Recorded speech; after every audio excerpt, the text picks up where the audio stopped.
আসসালামু আলাইকুম বন্ধুরা, আশা করি সকলেই ভালো আছেন। তো সামনে আমের মৌসুম শুরু। ইনশাল্লাহ সকলের কাছে ফুল এসে গেছে। তো অনেকেই বলেছিলেন যে আসলে আমের যত্ন পরিচর্যা নিয়ে প্রতিদিনই প্রায় অনেকেই নক দিচ্ছেন যে একটা ভিডিও বানানোর জন্য। তো সেই জন্য মূলত আজকে ইয়াতে আসা। তো দেখেন আমার হাতে একটা মুকুল, যদি আমরা ক্যামেরাটা সামনে থেকে নিয়ে আসি, এখানে কিন্তু একটা মুকুলও ফুটেনি। এটা হচ্ছে মোটামুটি মানে মুকুলটা বের হয়েছে। তো এই অবস্থায় কিন্তু স্প্রেটা করা যাবে। হ্যাঁ, অনেকেই বলেন যে কোন অবস্থায় স্প্রে করব। মুকুল না ফোটা অবস্থায় হচ্ছে একবার আমরা স্প্রে করে দেব। আসলে কি স্প্রে করব এটা বলে দিই। আপনারা সাইবারমেথ্রিন গ্রুপের যে কোনো একটা কীটনাশক বা হচ্ছে আপনার ইমিডাক্লোরবিড গ্রুপের যে কোনো একটা কীটনাশক, তার সাথে ছত্রাকনাশক হিসেবে ম্যানকোজেব অথবা কার্বেন্ডাজিম, দুইটার মধ্যে যে কোনো একটা। ওই আরও অনেকগুলো পাওয়া যায়। একটা ছত্রাকনাশক একটা কীটনাশক দোকানে বললেই হবে, আপনারা স্প্রে করে দিলেন একবার। তো এরপরে দ্বিতীয়বারটা কখন করব?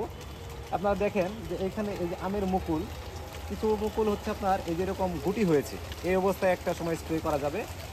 তো তারপরের ধাপে কখন হবে? এরপরে যখন দেখবেন যে হচ্ছে মোটর দানার মতো একটা সাইজ হয়ে যাবে, সেই সময় একটা স্প্রে করতে হবে। তো আসলে অনেকেই আমরা ভুল করি, এই যে এই মুকুলগুলো কিন্তু একবারে ফোটা। ক্যামেরা যদি কাছে থেকে আমরা নিয়ে আসি, দেখেন সবগুলা মুকুল ফুটছে। এখানে এখন যদি আমরা স্প্রে করে দিই, সেক্ষেত্রে কিন্তু পলিনেশন হবে না, এবং কি পরাগরেণু যেগুলো আছে সেগুলো ধুয়ে যাবে, এক্ষেত্রে হিতের বিপরীত হবে। তো এই ভুলটা আমরা কখনোই করব না। তো এই সবসময় মনে রাখবেন যে মুকুল ফুটার আগে একবার, মুকুল ফুটে গুটি হওয়ার মুসুর দানার মতো হলে একবার, এরপরে যখন মোটর দানার মতো সাইজ হবে তখন একবার। এর পরবর্তীতে আমরা হচ্ছে প্রতি 15 দিন পর পর স্প্রেটা চালিয়ে যাবো ইনশাল্লাহ। তো ভালো থাকবেন সবাই, সুস্থ থাকবেন। আসসালামু আলাইকুম।